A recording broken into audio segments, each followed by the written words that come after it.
अस्सलाम वालेकुम। USA vlogging club के साथ मैं हूँ रिदा महमूद। इस टाइम मेरे पास मौजूद है वॉक्सवैगन की 1977 वैन। ये क्या चीज़ है, इसके बारे में डिटेल से हम कामरान सर से पूछेंगे। जी कामरान सर, आपने ये क्या चीज़ बनाई है और इसका क्या मॉडल है?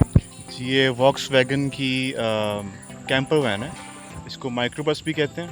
ये मैंने कन्वर्जन किया है एक रेगुलर ट्रांसपोर्टर वैन से कैंपर वैन। अच्छा, what's a camper van? Camper van basically concept है कि आप कहीं भी आके पार्क करें, you find a good spot, वहाँ पे आप कैंपिंग करें, बीच में रहें, पकाएं और इन्जॉय करें जो अच्छा स्पॉट है वहाँ पे। अच्छा, इसको what's the year of production? इसका प्रोडक्शन ईयर क्या था? ये 1977 की ये वाला मॉडल है। तो ये बहुत देर से रही है, इससे भी पहले से, मगर ये वाला 77 है एग्जैक्टली। इसको बनाने का आइडिया आपको कैसे आया? इतना यूनिक टाइप का आइडिया ये कैसे आपके माइंड में आया? मुझे कुछ क्लासिक कार्स में वैसे ही शौक है, तो मैंने प्लान किया हुआ था कि इस समय मैं अपने लिए कैंपिंग के लिए एक वैन बनाऊंगा। तो फिर इससे बेहतर कोई ऑप्शन मेरे पास थी ही नहीं। मैंने फिर ये सोर्स की एक रेगुलर वैन, वो काफ़ी खस्ता हालत में थी। मैंने उसको करते करते ट्रांसफॉर्मेशन सारी मैंने की, इसमें किचन बनाया पूरा, इसका सोलर पैनल्स ऊपर लगे, पॉप टॉप इसको सारा बनाया। तो एक एक करके ये तकरीबन it took me about 2 years to do this conversion. अच्छा, जब आपने इसको लिया इसकी क्या कंडीशन थी? कंडीशन ये बस ये था कि एक वैन थी, इसके अंदर कुछ भी नहीं था और कंडीशन रफ ही थी ऑब्वियसली। इसके अंदर कोई सामान नहीं था, कुछ भी नहीं, बस ये था कि ऑन रोड थी ये। तो फिर लेके फिर शुरू हो गए इसको आहिस्ता आहिस्ता सारी। इसमें पार्ट्स मैंने काफ़ी मंगवाए, इसके इंग्लैंड से मंगवाए और यहाँ मोस्टली इसकी सारी जो फैब्रिकेशन है वो पाकिस्तान में हुई है। अच्छा, इसको बनाने में कितना अरसा लगा और इसमें कितनी एफर्ट और कॉस्ट आई आपकी? कॉस्ट तो खैर लगता ही रहे 2 साल में, जो भी काम कराता गया लगते गए वो कोई डिफाइंड नहीं है एग्जैक्ट, मगर जहाँ तक कैलकुलेशन रैच मेरे पास थी उसकी, तो वो यही 12 से 15 लाख के करीब मैंने कैलकुलेशन की है। उसके बाद मैंने कैलकुलेशन करना ही छोड़ दी थी। तो कन्वर्जन मुझे ये 2 साल लगे हैं पूरा कन्वर्जन करने में। और एफर्ट, उसमें आपकी एफर्ट कितनी लगी? एफर्ट ऑब्वियसली एक एक चीज़ की, इसके पार्ट्स सोर्स यहाँ पार्ट्स मिलते नहीं, इसके कन्वर्जन पहले कभी हुई नहीं थी पाकिस्तान में इसकी। तो वो जो एक हर्डल्स मुझे आते थे वो फिर ऑनलाइन डिस्कशंस पे और ख़ुद ही जहन लड़ा के उसकी कटिंग वगैरह करके हिंजेस डिज़ाइन किए इसके पॉप टॉप के, और काफ़ी चीज़ें फिर इस तरह फिर ऐसा ऐसा हो गई, शुक्र लगा। अच्छा, इसके पार्ट्स आपको इजीली मिल जाते हैं या आपको इंपोर्ट करने पड़ते हैं? पार्ट्स इसके वैसे वर्ल्ड वाइड तो बहुत इजीली मिल जाते हैं। पाकिस्तान में भी कुछ 1-2 हैं जो इसमें डील कर रहे हैं, कराची में, इस्लामाबाद में, लाहौर में कुछ पुराने मैकेनिक हैं, उनसे भी कुछ चीज़ें हेल्प हो जाती हैं पार्ट्स में। तो बाकी इंटरनेशनली तो इसके पार्ट्स बहुत ज़्यादा हैं, आपको कहीं भी कोई ऐसी चीज़ नहीं है मतलब कि आपको चाहिए तो वो ये नहीं हो सकता कि वो ना मिले। इंटरनेशनली आपको एक एक इसका स्क्रू मिल जाएगा, आपको एग्जैक्ट पार्ट नंबर इसका जो चाहिए वो मिल जाएगा आपको इसका। अच्छा, आप इसे पाकिस्तान में कैसे मेंटेन करते हैं as these are not locally manufactured? हाँ जी, लोकली मैन्युफैक्चर तो नहीं थी, सारी इम्पोर्ट ही हुई थी तब ये। कुछ हैं मैकेनिक्स जो पुराने चलते आ रहे हैं, वो भी बल्कि अब गिने चुने रह गए हैं। लाहौर में भी कोई 2-3 मैकेनिक्स अच्छे, तो बस ये कि जो हैं उनसे साथ मिलके हम ये करते रहते हैं, इनको ऑन रोड रखते हैं, इसको चलाते रहते हैं इसको। तो ये ट्रिप्स एंड ट्रैवलिंग के लिए ये कार सूटेबल है या नहीं, ये वैन?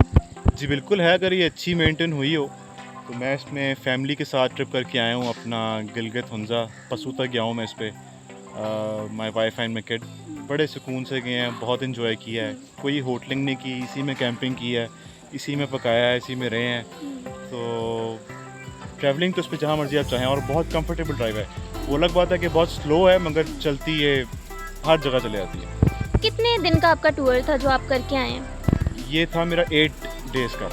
तो उसमें ये बिल्कुल सही रही, इसने बिल्कुल आपका साथ सही दिया वैन ने? मैंने एक तो पहली बात माइंड प्रिपेयर किया हुआ था कि मैंने इसको अब्यूज़ नहीं करना। 60-70 की स्पीड से मैं ऊपर नहीं गया इस पे। और मुश्किलात एक दो जगह पे आई थी, फ्यूल गंदा मिल गया था, तो बस वो शुक्र अल्लाह का खुद नॉलेज है इस चीज़ की, तो ठीक कर लिया और चलते रहे, कोई मेजर मसला नहीं आया। अच्छा, ये क्लासिक कार है तो इसका कंफर्ट लेवल क्या है और इसकी स्पीड कितनी मैक्सिमम आपने की है?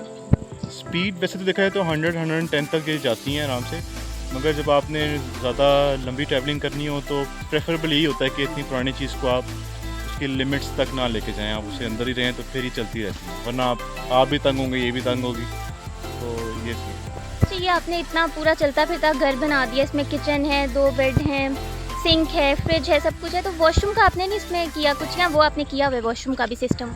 जी वॉशरूम का बिल्कुल मैंने किया है। ये मेरे पास एक पोर्टेबल कमोड है और साथ ही टेंट मैंने एक लिया हुआ है। कमोड अंदर भी यूज़ कर सकते हैं, अगर बाहर करना है, आपने कहीं कैंपिंग कर लिया है तो आप टेंट वो सेटअप करके इसका अंदर कमोड रख लें। शावर सिस्टम भी है मेरे पास, वो पंप पड़ा हुआ है, उसके साथ कनेक्ट हो जाता है गाड़ी में, सबमर्सिबल पंप होता है, उसके साथ आप इजीली आपका पूरा एक वर्किंग वॉशरूम आपका एक होता है। ये जो आपने ऊपर सोलर पैनल लगाया है, तो जब रात का टाइम होता है तो फिर तब तो ऑब्वियसली ये नहीं काम करता, तो उस टाइम आप क्या करते हैं? मैंने एक बैकअप बैटरी रखी हुई है इसकी, जो सोलर पैनल्स हैं उससे बैकअप बैटरी चार्ज होती है, और एक मेन बैटरी है वो गाड़ी की, वो सेपरेट रहती है, और अगर आपकी गाड़ी चल रही है, अगर रात को भी चल रही है, उससे मेन बैटरी भी चार्ज होती है और सेकेंडरी बैटरी भी चार्ज होती है। तो दिन के टाइम आपने पार कर ली तो दोनों बैटरीज दिन से सोलर से चार्ज रहती हैं, और रात को अगर आप ड्राइव कर रहे हैं तो वो ड्राइव आप दोनों बैटरीज ही चार्ज कर लेते हो, तो वो मसला नहीं है। बैकअप काफ़ी अच्छा है, पूरी रात वो आपकी इक्विपमेंट मेरी लगी हुई है, फ्रिज वगैरह वो चलती रहती है। इसकी इंजन का क्या सिस्टम है? इंजन कौन सा है इसका? इंजन इसका एयर कूल्ड है, इसमें रेडिएटर नहीं होता। वॉक्सवैगन के जितने भी आप देखेंगे पुरानी जितनी भी गाड़ियाँ थी वो सब एयर कूल्ड ही थी, बिल्कुल बेसिक सा इंजन है इसका। तो ओरिजिनल इंजन में ही है ये, 1.6 होती है फ्लैट 4, तो अभी भी अपने ओरिजिनल में चल रही है ये। इसके सारे जो पार्ट्स हैं वो अभी ओरिजिनल हैं या वो आपने कोई इनमें अलग भी लगाए हुए हैं? काफ़ी हद तक ओरिजिनल हैं, कुछ आफ्टर मार्केट्स हैं, जैसे इसके ये व्हील कैप्स लगे हुए हैं, ये मैंने जो पार्ट्स इनके लिए बनाती हैं कंपनीज उनसे ही लिया हुआ है, इंपोर्ट ही किए थे, तो मोस्टली ओरिजिनल पार्ट्स में ही हैं। अच्छा, आप मुझे ये गाड़ी का ज़रा एक वॉक अराउंड दें। जी अच्छा, इसका फ्रंट से अगर हम शुरू करते हैं तो ये स्पेयर व्हील है, इसके हमने बेसिकली माउंट्स इसके डिज़ाइन किए थे ताकि ये बाहर लग जाए और अंदर हमें मैक्सिमम स्पेस मिल जाए गाड़ी के। बाकी फॉग लाइट्स हैं, ये स्टॉक है, सब कोई ओरिजिनल जैसा आता है इसका। ये इसका लगेज रैक है, यहाँ पे हम इसका जो एक्स्ट्रा हमारा सामान होता है बाहर वो हम इस पर लगा सकते हैं। ये है पॉप टॉप कैंपर वैन, इसलिए इसमें ये पॉप टॉप रूफ़ है इसका। जी इसके फंक्शन आए, मैं गाड़ी के बताता हूँ जी क्या जी। है।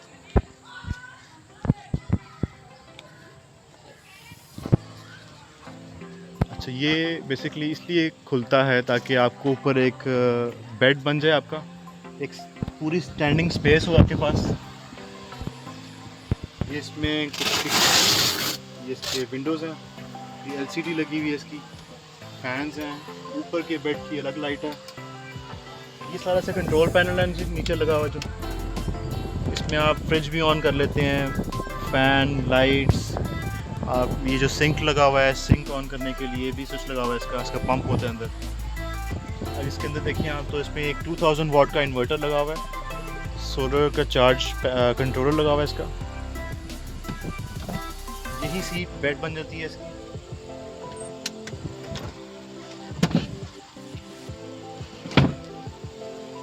यहाँ एक अच्छा फुल ग्राउंड मैन सो सकता है आराम से, मतलब कि 6 फीट प्लस इसमें आराम से 2 बंदे सो सकते हैं। इसी तरह जो ऊपर बेड है ये इस तरह बन जाता है। आप आए तो देखें, ऊपर जाने के लिए यहाँ से आप चढ़ के आप ऊपर बेड पे पूरा एक, इधर भी 2 बंदे आराम से सो सकते हैं। इसी बेड को हम सीट बना लेंगे, इसको जी बेड भी कहते हैं और रॉक एंड रोल बेड भी कहते हैं बेसिकली। तो सामने इसकी एलसीडी लगी हुई है,